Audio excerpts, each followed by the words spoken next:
பிரதீப் ரங்கநாதன் வந்து ஒரு சென்சிபிளான டேரக்டர். அவருக்கு தெரியும் எது ஓடும், எது ஓடாது, எது ஒர்க் அவுட் ஆகும், எது ஒர்க் அவுட் ஆகுதுன்னு இன்டர்வியூஸ்லாம் சொன்னாரு. ஆக்சுவலி ஒரு இன்டர்வியூ இல்ல, போற எல்லா இன்டர்வியூலும் சொன்னாரு, இந்த படத்தை நான் 3 வாட்டி யோசிச்சேன், 3 வாட்டி ரிஜெக்ட் பண்ணிருக்கேன், அதுக்கப்புறம் தான் இதை அக்செப்ட் பண்ணிக்கிறேன்னு. அது ஒரு ஸ்டேட்மெண்ட் அவர் கிளியரா வச்சிருக்காரு.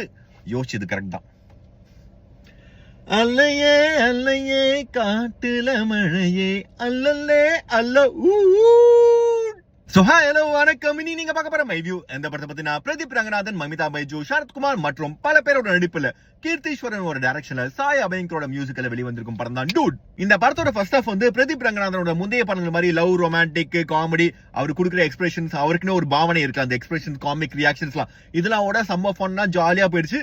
இன்டர்வலுக்கு ஒரு 15-20 மினிட்ஸ் முன்னாடி கூட செம்ம பிளாஸ்டா செம்ம ஜாலியா போயிடுச்சு. So first half was very nice, எனக்கு பிடிச்சது.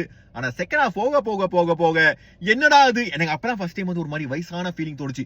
என்னடா அது ஜென்சி படம், இந்த ஜென்சில என்னால அக்செப்ட் பண்ணிக்க முடியலடா அப்படின்னு தோண வச்சு, எப்பா போதுண்டா அப்படின்னு முடிச்சிருக்கடா அப்படின்னு தோண வச்சுது. அண்ட் வினய் தாண்டி ஒரு படம் பார்க்கும்போது த்ரிஷா கேரக்டர் அழகா இருந்தாலும் அந்த கேரக்டர் மேல, அந்த கேரக்டரைசேஷன் மேல உங்களுக்கு ஒரு வில்லித்தான ஃபீல் வரும்ல, அதே தான் இங்கேயும் நடக்கும். மமிதா பைஜு பார்க்க அழகா இருந்தாலும் செமையா நடிச்சாலும் அந்த கேரக்டர் மேல ஏய் நடினி அப்படின்னு தோண வைக்கும். அப்படிப்பட்ட ஒரு அருமையான கேரக்டர். அங்கங்க போற போக்குல மெசேஜ், கிளைமேக்ஸ் ஒரு நல்ல மெசேஜ்லாம் சொன்னாலும் பிஆர் படத்துல நீ பெருசா செட் ஆகாத படம்னா இதை சொல்லலாம். மேபி உங்களுக்கு பிடிக்கலாம். Go watch it if you want. Okay bye.